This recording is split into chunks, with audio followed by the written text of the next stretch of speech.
Selamat pagi Bapak Ibu Saudara sekalian.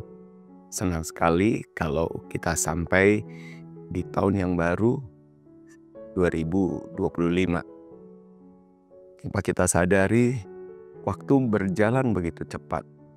Mungkin Bapak Ibu masih ingat kalau Bapak Ibu lahir sebelum tahun 2000, maka menjelang tahun 2000 banyak orang begitu kebingungan karena mereka selalu punya keyakinan bahwa 2000 itu adalah hari kedatangan Tuhan. Tetapi tanpa kita sadari, seperempat abad sudah kita lewati.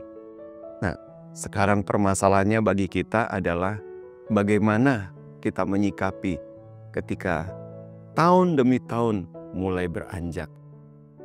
Kalau di gereja kita, GPDI Church on the Way, di tahun 2025 ini, kita memiliki sebuah tema yang baru. Tahun Kairos. Tahun waktu Tuhan yang tepat. Itu sebabnya, biarlah kita makin mengerti. Ketika tahun berjalan, ada waktu Tuhan yang tepat. Yang sebetulnya kita tidak pernah sadari. Saya akan angkat dari satu kisah sederhana. Ketika bahtera Nuh, Tuhan pelihara semua yang ada di dalam bahtera. Kemudian menjelang, akhirnya yang di dalam bahtera keluar dari bahtera untuk memerintah kembali di atas muka bumi. Menariknya ada satu ayat di dalam Kejadian pasal 8 ayat 11. Menjelang waktu senja, pulanglah burung merpati itu mendapatkan Nuh. Dan pada paruhnya dibawanya sehelai daun zaitun yang segar. Dari situlah diketahui Nuh bahwa air telah berkurang dari atas bumi. Ini kisahnya adalah ketika Nuh lepaskan burung yang kedua, burung merpati. Burung yang pertama dia lepaskan burung gagak. Ada pelepasan yang pertama, burung gagak itu kembali. Pelepasan yang kedua, burung gagak itu tidak kembali. Kemudian Nuh lepaskan burung yang kedua, burung merpati. Dan menariknya, pada waktu senja, pulanglah burung merpati itu, tapi membawa daun zaitun segar. Yang saya ingin tekankan adalah pada waktu senja. Kata waktu itu menggunakan kata es di dalam bahasa Ibrani. Es punya pengertian waktu yang tepat. Dan tidak kebetulan beberapa kali kisah di dalam Alkitab selalu menuliskan waktu yang tepat itu di waktu senja. Peristiwa yang sama pernah terjadi di zaman Eliezer. Ketika Eliezer disuruh oleh Abraham untuk mencarikan istri buat Ishak pada waktu senja. Saudara lihat di dalam Kejadian 24 ayat yang ke-11. Ketika Eliezer sampai di tanah kelahiran Abraham pada waktu senja, waktu perempuan-perempuan keluar untuk menimba air menggunakan kata-kata yang sama, es, waktu senja, kairos. Kemudian menariknya juga ketika peristiwa Yosua sempat menghentikan matahari dan bulan. Kemudian dia akhirnya membunuh raja-raja, dia mengalahkan raja-raja, dan raja-raja itu akhirnya digantung.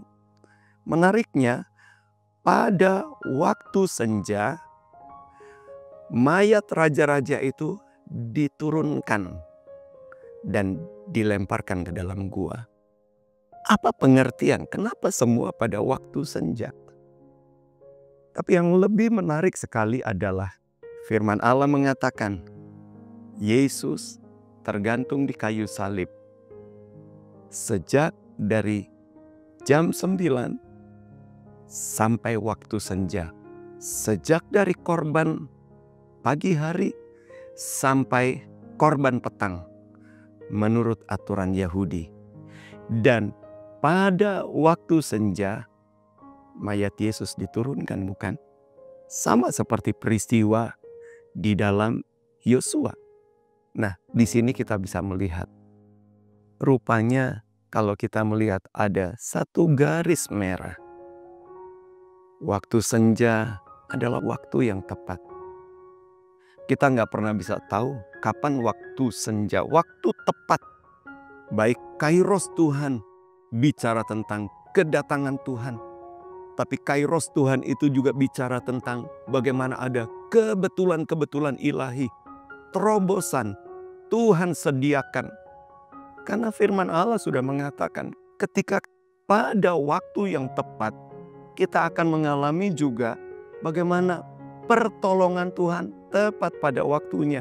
Tuhan letakkan kebetulan-kebetulan ilahi. Dan sebetulnya dari setiap firman Allah sudah menuliskannya. Beberapa kali kita letakkan waktu yang tepat di dalam korban Kristus.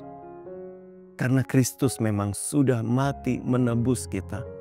Hari-hari hidup manusia, firman Allah mengatakan memang adalah hari-hari peperangan, hari-hari pergumulan. Benar, itu sebabnya waktu kita sedang bergumul, kabar baiknya kita tidak bergumul sendirian. Ada Yesus yang sudah menebus pergumulan kita. Dan kabar baiknya pada waktu senja, kalau saya bacakan ayat itu di dalam Matius 27 ayat 45 ya sampai 46, mulai dari jam 12, jadi dari tengah hari kegelapan meliputi seluruh daerah itu sampai jam 3. Kira-kira jam 3 berserulah Yesus dengan suara nyaring, Eli, Eli, lama sabachthani. Artinya, Allahku, Allahku, mengapa engkau meninggalkan aku? Saudara lihat, benar-benar Yesus tanggung dosa kita.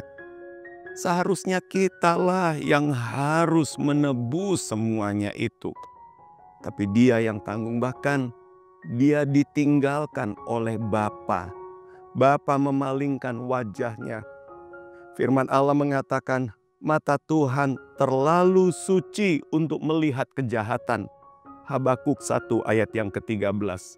Sehingga Bapa memalingkan wajahnya, tidak mau melihat anaknya yang tunggal lagi. Karena apa? Dia menanggung semua dosa kita. Dan pada waktu senja, puncak pengorbanannya, dia ditinggalkan, Bapa berpaling. Tapi kabar baiknya, Injil Yohanes 19 ayat yang ke-30 mengatakan, sesudah Yesus meminum anggur asam itu, berkatalah ia, sudah selesai. Lalu ia menundukkan kepalanya dan menyerahkan nyawanya.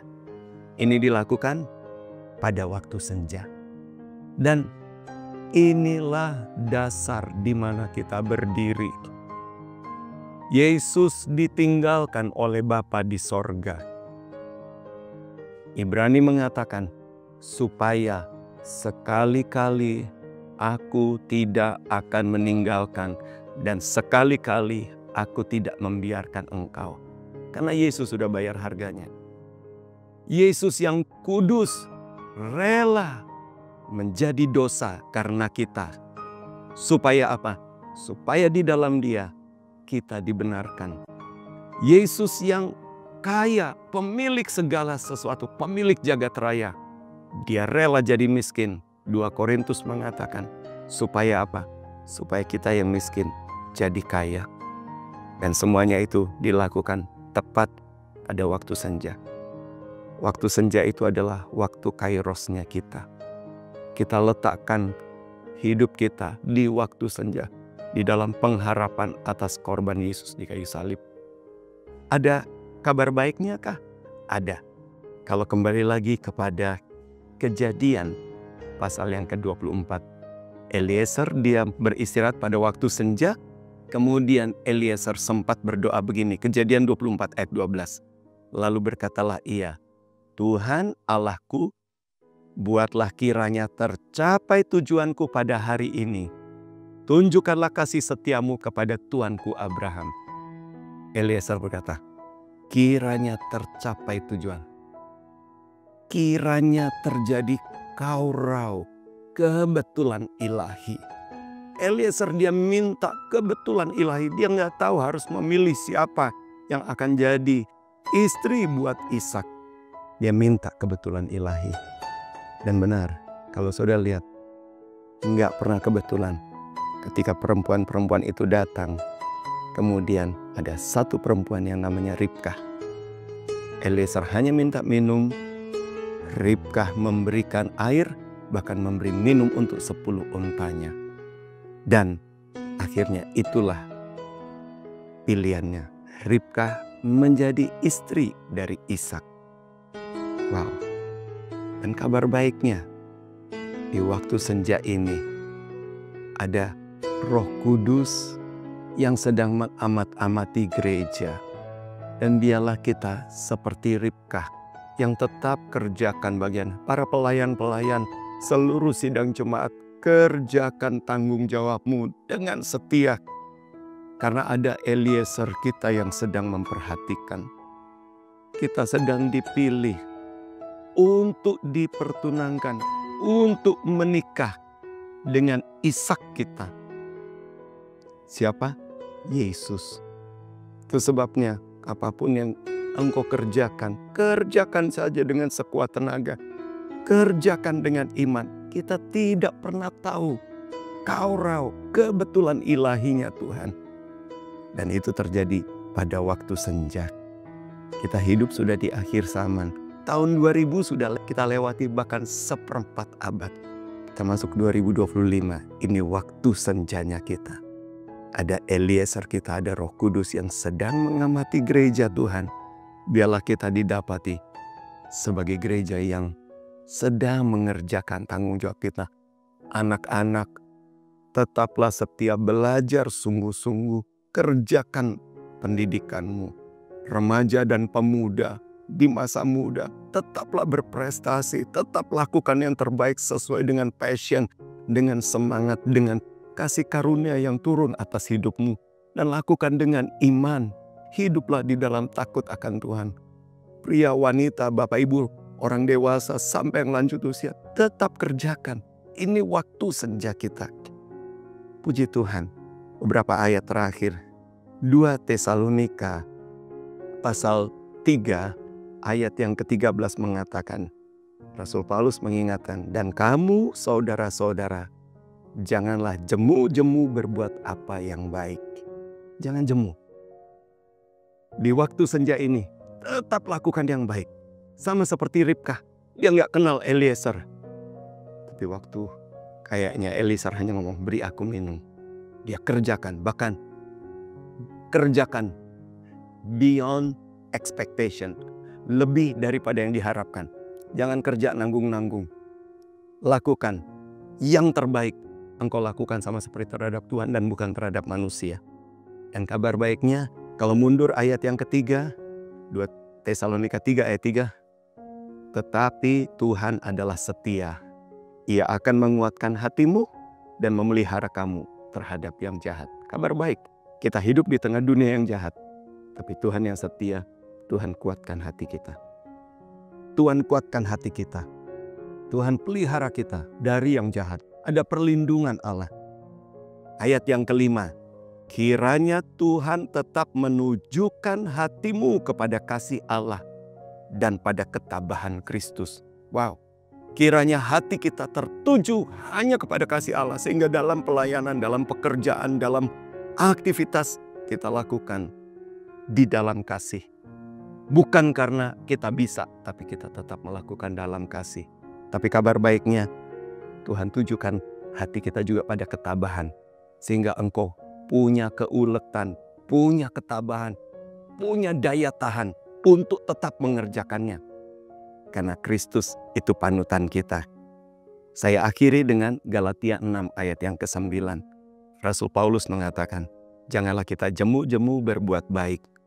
Karena apabila sudah datang waktunya, kita akan menuai jika kita tidak menjadi lemah.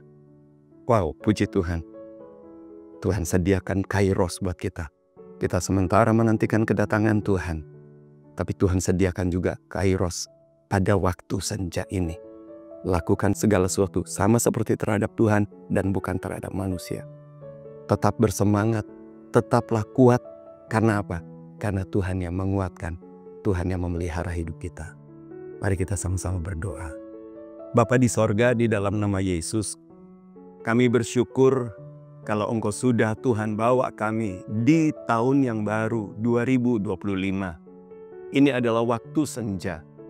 Ini adalah akhir dari akhir zaman. Kami mengucap syukur kalau Engkau pelihara kami sampai di waktu ini. Engkau tetap punya rancangan buat kami. Dan kami bersyukur, kami nggak pernah sendirian. Ada Allah, ada Roh Kudus yang menyertai kami. Tapi ada Roh Kudus juga yang sedang mengamat-amati kami. Biarlah di dalam waktu yang ada, kami bukan hanya sekedar lakukan rutinitas. Tapi kami tetap kerjakan pekerjaan kami dengan hati, dengan tetap beriman, dengan kasih Allah, dengan kekuatan dan ketabahan dari Kristus. Kami lakukan semuanya berdasar di dalam karya Kristus yang sempurna di kayu salib. Kami bekerja sungguh-sungguh. Kami bukan untuk mendapatkan keselamatan. Kami beribadah. Tapi karena kami sudah terima keselamatan, kami sudah terima kepastian. Itu sebabnya kami mau lakukan semuanya seperti terhadap Tuhan dan bukan terhadap manusia. Diberkatilah aktivitas kerja kami. Diberkatilah rumah tangga dan keluarga kami. Diberkatilah pekerjaan kami. Diberkatilah bahkan semua orang-orang di balik bayang kami. Diberkatilah hari-hari kami di depan. Kami mau tetap bersemangat di dalam Engkau sendiri. Terima kasih Tuhan, terima kasih. Kami mengucap syukur, kami peralaskan doa kami di dalam nama Tuhan Yesus Kristus. Haleluya. Amin.